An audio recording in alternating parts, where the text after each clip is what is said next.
Hello guys, good morning, જય શ્રી કૃષ્ણ બધાને.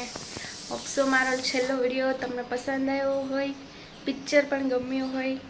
આજે હું લઈને આવી ગઈ છું એક સરસ મજાની રેસીપી. કદાચ તમે લોકોએ બનાવી પણ હોય અને ના પણ બનાવી હોય. તો આજે શનિવાર છે. શનિવાર એટલે ઘણા બધા ફાસ્ટ કરતા હોય છે, બરાબર? તો ફાસ્ટ કરતા હોય એની માટે જ આ ખાસ રેસીપી છે. બધા સૂકી ભાજી ને ફરાળી ચેવડો ને એવું બધું ખાઈને ફ્રેન્ચ ફ્રાઈઝ ને એવું બધું ખાઈને કંટાળ્યા હોય તો આજે એક થોડીક નવી રેસીપી લઈને આવી છું, ફરાળી આલુ પરોઠા. તો ચાલો બનાવીએ ફરાળી આલુ પરોઠા. કેવા બને છે? સૌથી પહેલાં એક કુકરમાં આપણે બટેટા બાફવા મૂકી દઈશું, જેમાંથી આપણે આલુ પરોઠાનો સ્ટફ બનાવવાનો છે.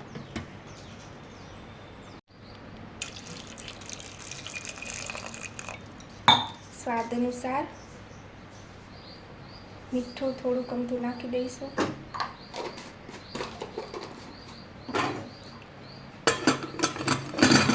બંધ કરી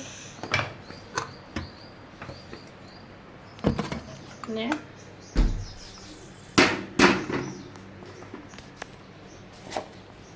બાફવા માટે હવે બટેટા બફાઈ રહ્યા છે. હવે જ્યાં સુધી બટેટા બફાય ત્યાં સુધી થોડોક કમતો આરામ નહીં કરી લઈએ, પણ બટેટાને ભરવા કંઈક જોઈશે તો ખરા ને. તો આપણે એનું રોટલીનું જે પડ છે એ તૈયાર કરવાનું છે. એની માટે લોટ તૈયાર કરી લઈએ. હવે ફરાળી છે એટલે રોટલીનો લોટ તો ઉપયોગ નહીં કરી શકીએ, તો એની માટે આપણે સ્પેશિયલ રાજગરાનો લોટનો ઉપયોગ કરીશું અને એનો લોટ બાંધીશું. ચાલો તો લોટ બાંધીએ ફટાફટ. જ્યાં સુધી બટેટા બફાય ત્યાં સુધીમાં લોટ આપણો બાંધાઈને તૈયાર થઈ જવો જોઈએ. હવે મેં લઈ લીધેલી છે મસ્ત મજાની કાથરો. હવે એમાં રાજગરાનો લોટ લેવાનો છે. જોઈને લાગશે કે રોટલીનો લોટ છે, પણ ભૂલ ના ખાતા રાજગરાનો લોટ છે, બરાબર? મારે બનાવવા છે ખાલી 3-4 પરોઠા, એટલા માટે હું થોડોક અમથો જ લોટ લઈશ. લોટમાં હું સ્વાદ અનુસાર મીઠું, જે રીતે તમે નોર્મલ પરોઠાનો લોટ બાંધતા હોય એ રીતનો લોટ બાંધી દેવાનો છે. મોણ નાખી દેવાનું છે થોડુંક અમથું. હવે એક ખાસ એડવાઇસ છે કે અમે લોકો અહીંયા સનફ્લાવર ઓઇલ યુઝ કરીએ છીએ, જે બધા કરતાં પ્રમાણમાં લાઇટ હોય છે. તમે ચેક કરીને એકવાર જોજો કે એકદમ લાઇટ હોય છે, જેનાથી કોલેસ્ટ્રોલ અને ફેટનું પ્રમાણ ખૂબ ઓછું રહે છે. રહે તો ખરી તેલ ખાતા હોય એટલે, પણ અન્ય તેલોના પ્રમાણમાં ઘણું ઓછું હોય છે. તો તમે પણ ટ્રાય કરો સનફ્લાવર ઓઇલ, બરાબર છે? હવે આને ફટાફટ આપણે લોટ બાંધી લેવાનો છે.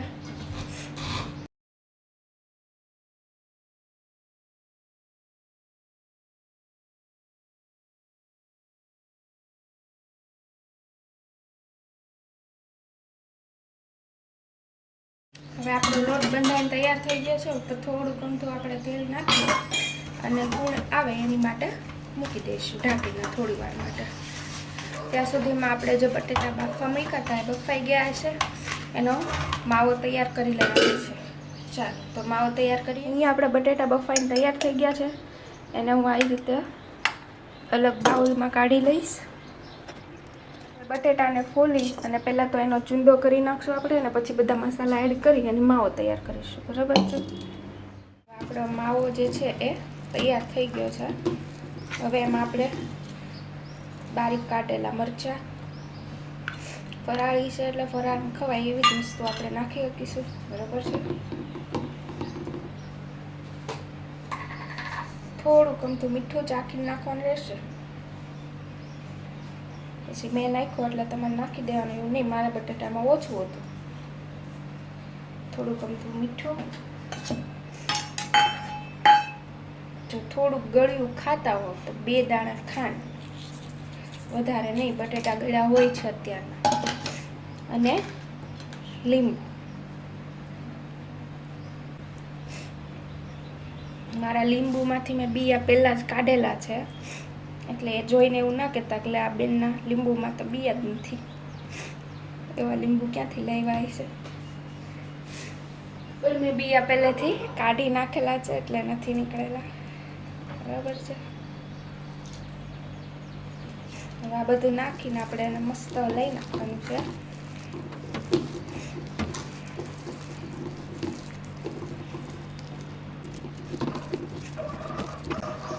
આમાં તમે તીખાનો ભૂકો ને એવું પણ નાખી શકો છો જો તમને ભાવતું હોય તો આપણો માવો બનીને તૈયાર થઈ ગયો છે, લોટ પર તૈયાર છે। ચાલો તો હવે આલુ પરોઠા આપણે શરૂ કરીએ। ગેસની ઉપર લોઢી મૂકી દેવાની, ગેસની પાસે ડીશ મૂકવાની, જેમાં આપણે આલુ પરોઠા કરીને કાઢવાના, બરાબર છે। અને આપણો લોટ બાંધાઈને તૈયાર થઈ ગયો છે, એના મસ્ત નાના એવા લુવા કરી નાખવાના છે। બહુ નાનાય નહીં અને બહુ મોટાય નહીં એવા લુવા કરવાના છે।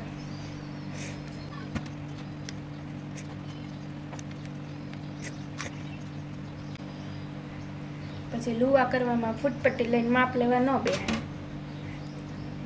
આટલું જ માપનો લુવો પેલો છે તો બીજો આટલો જ માપનો થાય, અંદાજે એક સરખા કરવાના, બરાબર છે। તો આપણા મસ્ત મજાના લુવા તૈયાર છે। હવે કરીશું આપણે આલુ પરોઠા। આપણે જેમ સાદા આલુ પરોઠા કરતા હોય એવી જ રીતે સેજ મસ્તી નાની રોટલી વણી લેવાની છે, બરાબર છે। એમાં બટેટાનો માવો થોડોક અમથો એડ કરવાનો છે,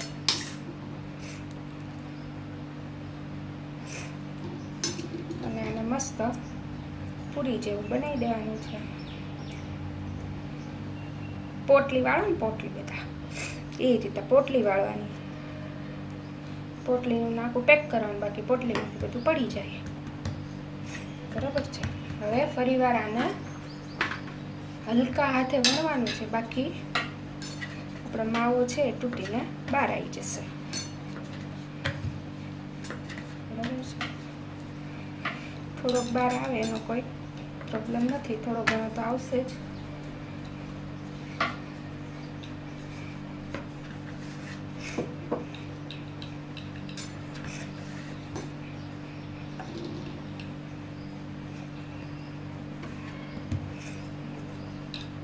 બરાબર છે, આપણું પરોઠું વણાઈ તૈયાર થઈ ગયું છે। હવે આને આપણે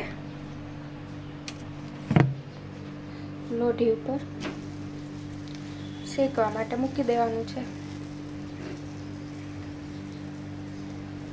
હવે પરોઠું થોડુંક અમથું શેકાઈ જાય એક બાજુથી, એટલે એને પહેલાં ફેરવી નાખવાનું છે। હવે એમાં તેલ નાખીને એને શેકી નાખવાનું છે, જેમ આપણે નોર્મલ આલુ પરોઠા શેકીએ એ રીતે। બીજી બાજુ પણ થોડું ઘણું શેકાઈ જાય એટલે ફેરવી અને તેલ લગાડી દેવાનું છે।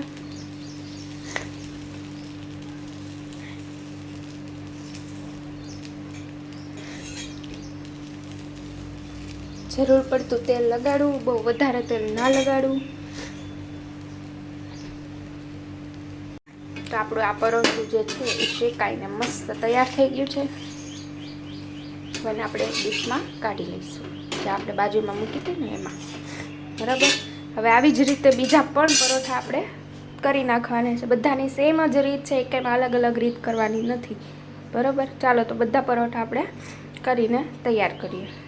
મસ્ત મજાના ફરાળી આલુ પરોઠા બનીને તૈયાર થઈ ગયા છે। હવે મેં આને કંઈ શણગાર્યા નથી, તમને ઈચ્છા પડે તો આને મસ્ત મજાના શણગારી પણ શકો છો, બરાબર છે। તો તમને આ રેસીપી કેવી લાગી એકવાર બનાવીને ખાજો, અને પછી કમેન્ટમાં જણાવજો કે કેવું લાગ્યું આ રેસીપી। જો મારી રેસીપી સારી લાગી હોય, મારો વિડીયો સારો લાગ્યો હોય તો શેર, લાઈક અને સબસ્ક્રાઈબ કરજો, અને ઘણો બધો પ્રેમ આપજો, અને કેવું લાગ્યું છે, સારા ખરાબ એ બધું જ કમેન્ટમાં જરૂરથી જણાવજો। ચાલો આજનો વિડીયો હું પૂરો કરું છું। જય શ્રી કૃષ્ણ।